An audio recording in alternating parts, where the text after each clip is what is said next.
자, 오늘부터는 이제 에베소서에 대해서 함께 공부를 해 보도록 하겠습니다. 자, 에베소서는 바울 신학의 보석으로 불리는 책입니다.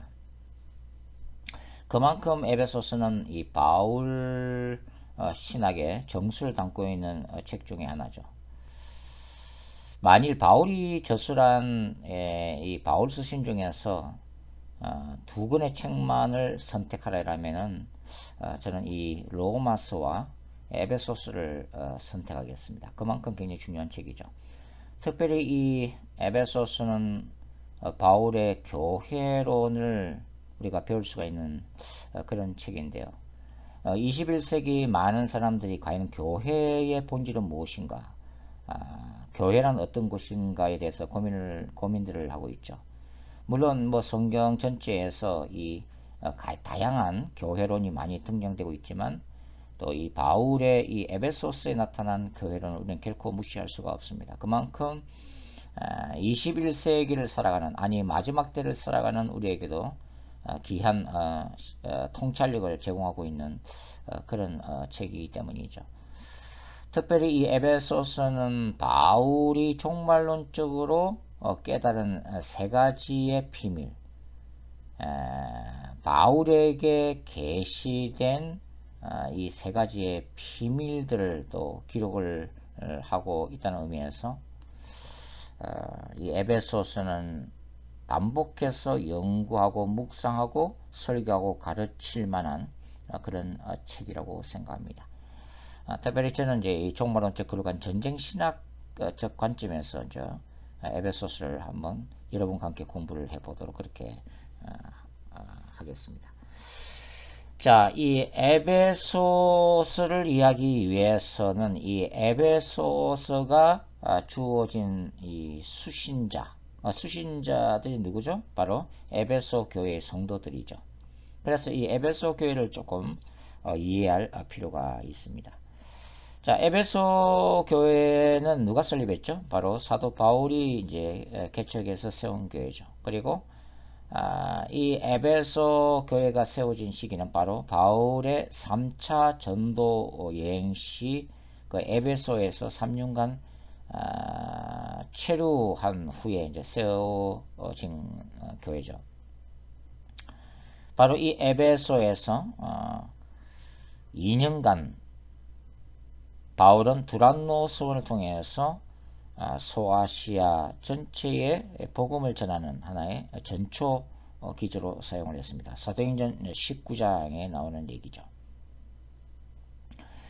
에베소스는 로마 제국 하에 소아시아 수도였습니다. 그리고 이 로마 제국의 4대 도시 중에 속했죠. 로마 제국의 4대 도시가 어디죠? 바로 로마, 그 다음에 알렉산드리아, 그 다음에 안디옥, 그 다음에 이제 에베소죠. 이 에베소에서 가장 유명한 신전이 뭐죠? 바로 아데미 신전입니다. 이 아데미 신전은 이 파르테논 신전의 4배의 크기에 해당되는 신전으로서 세계 7대 불가사의 중에 하나입니다. 그만큼 대단한 규모를 자랑했다고 알려져 있습니다. 이 아데미 여신은 에베소에서 숭배했던 여신 키벨레에 이어서 에베소뿐만 아니라 소아시아 전체 지역을 통해서 광범위하게 숭배를 받았던 여신이었습니다. 추후 431년에는 이 로마 카톨릭에서 에베소 3차 공예를 통해 마리아를 하나님의 어머니로 추앙하면서 여신 숭배가 계속된 바로 도시이기도 하죠. 자, 아데미는 풍요의 여신이죠. 바알 종교의 여신 아스타롯과 로마가 숭배했던 여신 다이애나에 해당되는 여신입니다. 이 아데미 신전을 중심으로 관광객과 방문자들을 대상으로 은장색 조합인 길드가 형성돼서 부를 축적하고 있었죠. 그런데 바울이 에베소 일대에 복음을 전파함으로 인해서 이 아데미 신상 이 장사가 타격을 입게 됩니다. 그래서 이 대적자들은 이 바울 일행을 대상으로 대대적인 박해를 가하게 되죠. 사도행전 19장 24절부터 27절에 기록이 되어 있습니다. 또한 이 아데미 신전을 중심으로 신전 창기들에 의해서 거룩한 섹스로 불리우는 제의 행사 때문에 에베소 전체에 음행이 널리 퍼지게 되었다고 볼 수가 있죠. 그리고 이 에베소에는 각종 마술과 주술이 성행했습니다. 특히 이제 귀신 쫓는 마술과 부적이 유명했죠. 바로 이제 주문을 적어놓은 이 파피루스가 굉장히 유명한데요. 이것을 에페시아 그라마타라고 부릅니다. 이 에베소 파피루스들은 로마인들이 선호했던 것으로 행운을 주는 선물로 거래가 되었다고 하죠.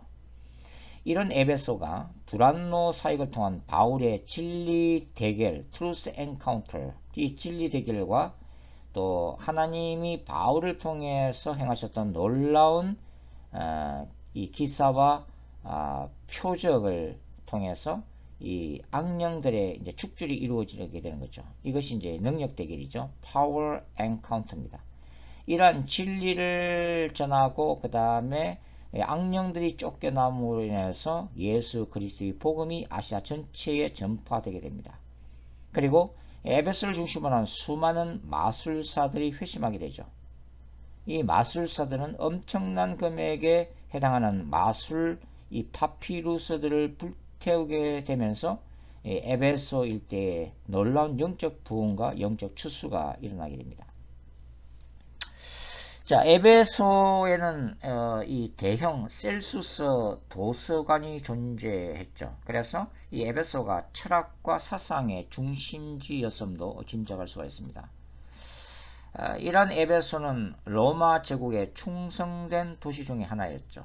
그래서 이제 로마 황제 숭배 사상이 확산된 그런 도시 중의 하나였습니다. 이 에베소는 4번씩이나 황제 신전의 수호자라는 칭호를 받았다고 하죠. 후에 이 도미티안 황제 신전이 이곳에 건립되었고, 그 다음에 트라이안 황제 신전, 티베리우스 황제 신전, 그리고 하드리안 황제 신전도 바로 이 에베소에 세워지게 됩니다. 이런 로마 제국의 대표적인 도시 중의 하나인 에베소에서 이 고린도서 15장 32절에 하면 바울은 마치 맹수와 싸우듯이 사역했다고 고백을 하고 있죠. 그리고 이 고린도후서 1장 8절과 9절에 하면 이 소아시아에서 바울은 복음을 전하는 중에 이 박해를 받아서 살 소망이 끊어지고 마음에 사형 선고를 받은 듯한 고난을 경험했음도 고백을 하고 있습니다. 그러한 와중에 바울은 에베소에서 놀라운 선교적인 부흥을 일구어 내게 되고 그 결과로 이제 에베소 교회가 세워지게 되었습니다. 이 에베소 교회의 목회자들은 바로 1대 담임 목사님이 바울, 2대가 디모데, 그리고 3대 담임 목회자가 바로 사도 요한이었죠. 자, 사도 바울은 이 에베소를 떠나면서 에베소 장로들을 위한 고별 설교를 전하게 되는데요. 사도행전 20장 17절부터 35절에 기록이 되어 있죠. 이 설교를 통해서 바울은 회개와 믿음 그리고 하나님의 나라를 강조하고 있습니다. 그리고 바울 자신의 모범된 삶을 간증하면서 미래에 이 교회 공동체 안에 침투할 거짓 선지자들을 경고를 하고 있습니다.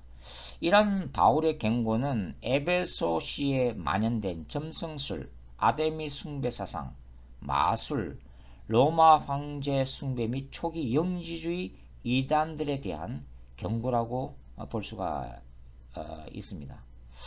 이런 도시적인 분위기 속에서 에베소 교회는 이단 사상과의 치열한 진리 전쟁을 위한 투쟁적인 교회로 성장했을 거라고 우리가 짐작할 수가 있죠. 자, 바울은 에베소에서 사역을 하고 난 후에 약 한 10년의 세월이 지난 후에 로마의 감옥에 있게 되죠. 그리고 이 로마의 감옥에서 옥중 서신 중의 하나인 에베소스를 바로 이 에베소 교회에 보내게 됩니다. 주후 61년이나 62년경으로 추정이 되어지게 되죠. 자, 사도 바울은 이 에베소서에서 예수 그리스도를 머리로 하는 우주적인 교회론을 언급하고 있습니다.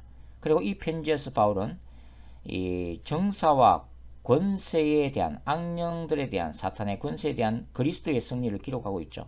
그리고 초자연적인 세력들과 그들과의 영적 전쟁에 대해서 에베소서 6장에서 기술하기 시작합니다. 이 바울이 언급하는 이 정사와 이 권세 개념은 바울이 사역했던 에베소의 도시적 특징과 결코 무관하지 않습니다. 이 학자 아놀드 클린턴 아놀드에 따르면 이 정사와 권세는 1세기 에베소를 지배했던 아데미 여신 숭배 사상, 마술, 그리고 점성술과 관련이 있습니다. 즉 정사와 권세는 사탄의 지시를 받고 활동하는 타락한 악한 영들을 의미한다고 하는 것이죠. 더 나아가 학자들은 이 바울이 말하는 정사와 권세의 개념에는 이 1세기 로마 전체를 지배했던 로마 황제 숭배 사상도 포함되어 있음을 말하고 있죠. 월트 윙크에 따르면 더 넓은 의미에서의 정사와 권세를 뭘 얘기하는 거죠? 이러한 악한 영들의 지배를 받는 정치, 종교 조직이나 국가도 포함이 되고 있습니다. 자, 홍성철 박사는 에베소서 1장 17절부터 23절에서의 정사와 권세와 로마 황제 숭배 사상이라는 소논문에서 이렇게 얘기하고 있는데요. 소아시아 여러 도시와 마찬가지로 에베소시에서도 로마 황제에 대해서도 이 세상의 구주, 신의 아들이라는 신적稱호를 황제에게 주었다. 그 당시 로마 황제들인 아우구스투스와 네로는 이미 도시에서 신의 아들이며 세상의 구세주였다는 것이다. 주 41년과 42년에 만들어진 에베소에서 발견된 동전들을 보면 이 도시가 로마 제국과 얼마나 밀접한 관련이 있었는지 짐작할 수가 있다. 주 50년과 51년에 에베소에서 추적된 것으로 보이는 동전이 발견되었다. 이 동전에 따르면 로마 황제 클라우디우스와 네로의 어머니인 아그리피나의 얼굴과 그의 양자였던 네로의 얼굴이 서로 마주보며 등장한다. 이것은 분명히 로마 제국의 건의를 상징하는 에베소의 시대 풍조를 잘 그려내고 있다. 에베소에서 발견된 이 동전에 따르면 로마 황제 클라우디우스와 네로의 어머니인 아그리피나의 결혼을 신들의 결혼으로 묘사하고 있다. 그리고 동전 뒷면에는 에베소의 아데미 신인 로마 다이애나 여신의 동상이 등장한다. 이것은 에베소가 로마 제국에서 충성을 맹세하는 수단으로 은화와 금화 동전을 주조한 증거로 볼 수 있다. 이렇게 이제 적고 있습니다. 자, 바울은 로마 제국 그 자체의 존재를 부인하면서 교회 공동체로 하여금 무력적 투쟁을 주장하고 있는 것이 결코 아니죠. 이 그리스도와 가이사라는 책을 지은 이 김세훈 교수님이 주장한 바대로 이 바울은 임박한 그리스도의 재림 전에 로마 제국 전역에 복음을 전하기 위해서 로마 제국이 전쟁이나 큰 소요 없이 평강 가운데 있기를 원했다고 하는 거죠. 따라서 하나님의 법에 저촉하지 않는 한 그 권세에 순복하기를 원했다고 하는 것입니다. 그것이 로마서 13장 1절이죠. 너희는 위에 있는 권세들에게 순복하라고 말하고 있잖아요. 자, 그럼에도 불구하고 사도 바울은 명백하게 하나님을 대적하는 이 당시 로마 세계의 철학 사상 그리고 하나님의 자리를 대체하려고 하는 이 로마 제국의 이데올로기, 즉 로마 황제 숭배 사상이나 아데미 숭배를 비롯한 각종 우상 숭배, 점성술이나 마술 등을 대적했다고 하는 것입니다. 그리고 그 배후에 존재하는 악한 정사와 권세의 정체를 폭로하고 있다고 하는 거예요. 자, 에베소 교회는 이 설립 시점부터 그리스도의 복음을 대적하는 로마 세계 안에 악한 사상들과 잘못된 가르침을 분별하면서 거룩한 전쟁을 수행할 수밖에 없었다고 하는 거예요. 그래서 에베소서 6장에는 바로 이 영적 전쟁에 대한 개념이 강하게 등장하고 있다고 하는 것입니다. 그리고 이렇게 이제 이 이단 분별이라는 그 치열한 그 과정 가운데 이 에베소 교회 안에 사랑이 식어지면서 주님의 책망을 받게 되었다고 우리가 볼 수가 있죠. 그것이 이제 바로 이제 요한계시록 바로 2장에 나와 있는 에베소 교회를 향한 예수님의 그 메시지에 나타나고 있다고 하는 것입니다. 자, 이 시대적인 이 시대적인 어떤 그 사상, 그 시대를 지배하고 있는 시대 정신, 그리고 우상 숭배적인 이 숱한 그 미혹하는 풍조들이 그 오늘날에도 이제 존재를 하고 있죠. 중요한 것은 이 성경이 말하는 초자연적 세계관을 의하면은 그러한 인간들이 이 주장하는 각종 이 이단적이고 비성경적인 사상 뒤에는 반드시 역사하는 이 정사와 권세, 공중의 권세 잡은 자, 사탄의 악령들이 있다고 하는 것입니다. 그러므로 교회는 오직 예수 그리스도의 복음이라고 하는 이 원래의 이 영원한 진리를 수호해야 하는 1차적인 의무가 있다고 하는 거죠. 그것이 교회의 본질이죠. 그러나 동시에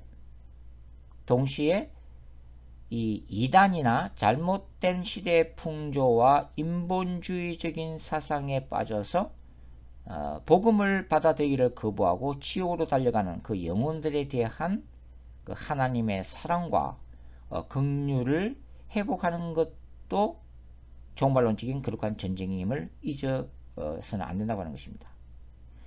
기독교의 복음의 정신은 인간의 죄악을 미워하고 그 배후의 악한 권세를 대적하되 사탄에게 매인받은 그 영혼 자체는 뭐죠? 하나님의 형상으로 지음받은 소중한 존재들이라고 하는 것입니다. 그러니까 예수 그리스도의 복음을 통해서 구원받아야 할 영혼들이 바로 불신자임을 우리가 잊어서는 안 된다고 하는 거죠. 자, 그러면 이제 에베소서 전체 구조, 에베소서를 한번 개관해 보도록 하겠습니다. 자, 에베소서의 내용을 우리가 단순하게 보면 뭐 바울의 다른 서신들과 마찬가지로 두 가지 구조로 되어 있는 거죠.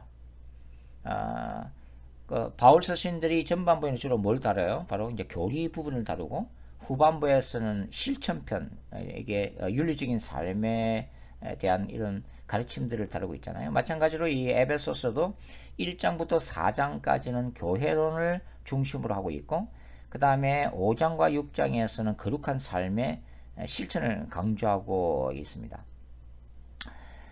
근데 저는 이제 에베소서의 내용을 좀 더 이제 세분해서 이제 구분을 하고 싶은데요. 즉, 이제 에베소서 1장 1절과 2절은 바울의 첫인사를 이제 기록하고 있고, 그 다음에 1장 3절부터 14절까지는 하늘의 신령한 복들과 그리스도의 비밀을 다루고 있죠. 첫 번째 비밀이죠. 그 다음에 1장 15절부터 3장 21절까지는 교회 공동체와 그리스도의 두 번째 비밀을 다루고 있습니다. 그리고 이 4장 1절부터 6장 9절까지는 크리스찬들이 수행해야 될, 살아야 될 거룩한 삶과 그리스도의 세 번째 비밀을 다루고 있는 거죠. 그리고 결론부가 바로 6장 10절부터 20절까지의 바로 영적 전쟁, 바로 거룩한 전쟁입니다. 그리고 끝인사가 에베소서 6장 21절부터 24절까지 이렇게 이제 나타나 있죠. 저는 이렇게 이제 구분을 하고 있습니다. 자, 제가 이제 이와 같이 이제 구분하는 이유 중에 하나는 에베소서에는 소위 그리스도의 비밀이 크게 세 가지가 나타나고 있기 때문입니다. 이 세 가지의 비밀은 바울이 교회론을 중심으로 깨닫게 된 계시적인 지식들이죠. 첫 번째 비밀이 어디 있다고요? 바로 에베소서 1장 9절과 10절 말씀입니다. 자, 하나님이 보시기에 때가 찬 종말론적인 이러한 계시적인 비밀을 지금 얘기하고 있는 건데, 그것은 바로 그리스도 안에서 어떤 일이 일어난다는 거예요? 하늘과 땅의 모든 것들이 하나가 되는 사건이라고 하는 것입니다. 이것에 대한 더 구체적인 계시가 바로 사도 요한에게는 계시록 21장과 22장에 나타나 있는 바로 새 예루살렘의 도래죠. 새하늘과 새 땅입니다. 이러한 하나님의 궁극적인 목적을 위해서 바울에 따르면 종말의 때 하나님이 교회 공동체를 세웠다고 하는 거예요. 바울은 그동안 하나님의 경륜 속에서 소외됐던 이방인들이 복음을 통해서 유대인들과 더불어 그리스도 안에서 하나 되는 교회 공동체를 이루고 함께 기업의 상속자가 되는 놀라운 비밀을 깨닫습니다. 이러한 교회 공동체의 존재야말로 하늘의 영적 존재들에게는 하나님의 지혜가 계시되는 거룩한 도구들인 것이죠. 에베소서 이제 3장 3절부터 11절까지의 말씀인데요. 더 나아가서 이 바울에 따르면 교회 공동체는 그리스도의 거룩한 신부로 계시가 됩니다. 이것이 에베소서에 기록된 세 번째 그리스도의 비밀에 해당되고 있는 거죠. 바로 에베소서 5장 31절과 32절 말씀입니다.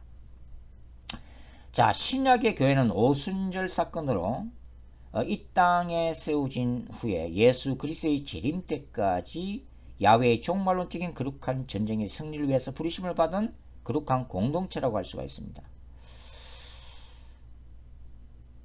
이 요한의 신학에서는 이러한 교회 공동체의 전투적인 특성이 어디에 나타나죠? 요한계시록 11장, 12장, 13장에 걸쳐서 두드러지게 표현되고 있습니다.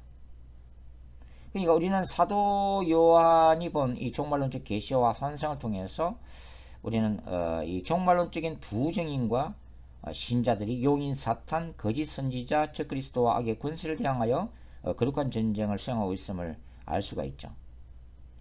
자, 우리 바울, 이 사도 바울은 에베소서 1장에서 그리스도 안에서 신자들이 누리는 하늘의 신령한 복들에 대해서 설명을 하고 있는데요. 바울 서신 전반에 나타난 이 바울의 핵심적인 사상인 임박한 종말론적 관점에서 보면 그리스도 앞에서 거룩하고 흠이 없음을 뭘 얘기하는 거예요? 바로 예수 그리스도의 재림 시에 신자들이 주님 앞에 거룩한 신부로 쓰는 것을 의미를 하고 있습니다. 따라서 신자들은 종말의 때가 악함으로 세월을 아끼고 성령의 충만함을 받아야 한다고 하는 것이죠.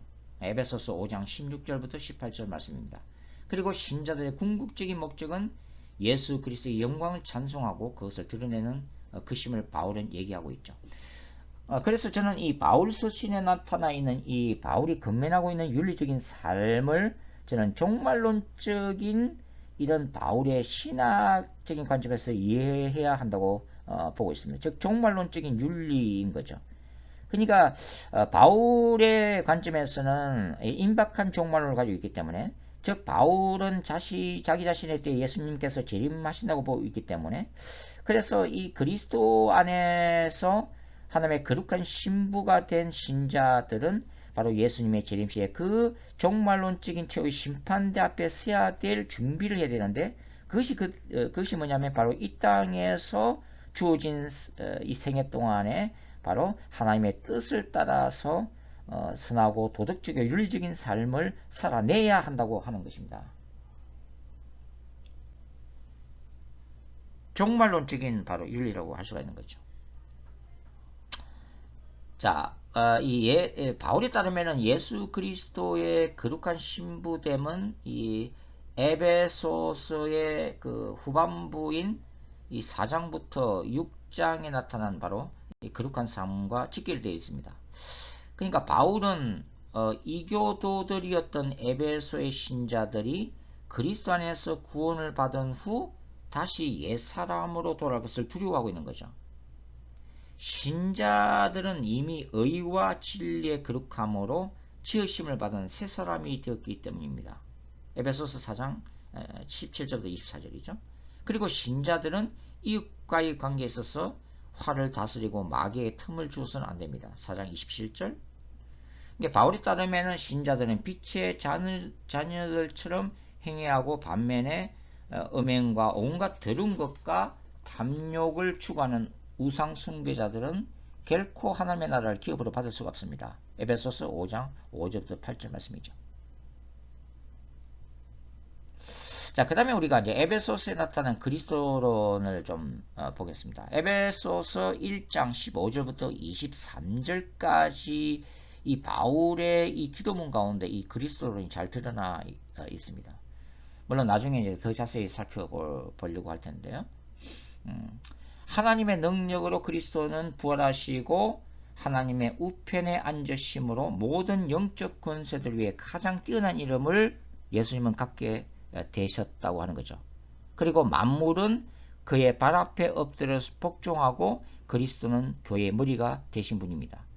이러한 사실은 예수 그리스도께서 인간의 죄악과 악의 권세를 대적하는 이 거룩한 전사, 홀리 워리어이실 뿐만 아니라 우주와 모든 피조물을 다스리시는 신적 왕, 디바인 킹이심을 의미하고 있다는 거죠. 그러니까 바울에 따르면 회심전의 이교도들은 공중의 권세 잡은 자인 사탄을 따르는 자들이고 본질상 진노의 자녀들인데, 이들은 하나님의 종말론적인 거룩한 전쟁의 대상이 되어 예수 그리스도의 심판을 받게 될 자들을 의미한다고 하는 거죠. 에베소서 2장 1절부터 3절에 나타나 있습니다. 이방인들은 이전에 그리스도 밖에 있던 자들인데 이제는 그리스도 안에서 유대인과 하나 되어 한 새 사람을 있게 되었다는 것이고, 이제는 성령 안에서 하나님의 거룩한 성전으로 지어간다고 바울은 얘기하고 있습니다. 에베소서 2장 11절부터 22절까지의 말씀이죠. 이것이 바울이 말하는 신약의 교회 공동체라고 하는 것입니다. 자, 바울은 결론적으로 거룩한 전쟁인 영적 전쟁의 개념을 제시함으로써 에베소 전체를 마무리 짓고 있습니다. 에베소서 6장 10절부터 17절까지죠. 에베소서 1장부터 6장 전체에 나타난 교회 공동체의 부르심과 개인적 거룩한 삶 자체가 뭐예요? 죄악과 악의 권세를 대항하는 거룩한 전쟁이기 때문이죠. 따라서 신자들은 거룩한 전쟁에서의 궁극적인 승리를 위해서 뭘 덧입어야 된다고요? 하나님의 전신갑주를 덧입어야만 한다고 하는 것입니다. 그리고 중보적 기도에 힘써야 하죠. 바울에 따르면 에베소서 6장 18절과 19절이죠. 자, 이와 같이 에베소서는 1세기의 상황뿐만 아니라 이 시대의 교회들이 감당해야 할 종말론적인 거룩한 전쟁, 즉 예수 그리스도의 재림을 준비하기 위해 필연적으로 직면해야 할 시대적인 징조들과 시대 정신, 세속적이고 타락한 문화 속에서의 교회의 본질이 무엇인지를 깊이 있게 제시하는 책이라고 할 수가 있습니다. 다른 의미에서 어떻게 교회 공동체가 이 땅에서 그리스도의 거룩한 신부요 하나님의 군대로서 존재해야 하는지 큰 그림을 보여주고 있는 탁월한 책이라고 할 수가 있습니다. 바울의 교회로는 굉장히 웅장하고 우주적입니다. 바울에 따르면 이 땅의 교회야말로 사도 요한이 말한 바 새하늘과 새 땅을 준비하는 예수 그리스도의 계시적 비밀을 담은 신적인 기관이라고 하는 것입니다. 그 교회가 누구예요? 바로 저와 여러분인 것입니다. 자, 오늘 이렇게 이제 에베소서를 우리가 본격적으로 함께 연구하고 묵상하고 공부하기 위한 서론으로서 바울의 교회를 읽기 위한 배경을 한번 생각을 해봤습니다. 우리 다음 시간부터 또 구체적으로 함께 공부하도록 하겠습니다. 수고하셨습니다.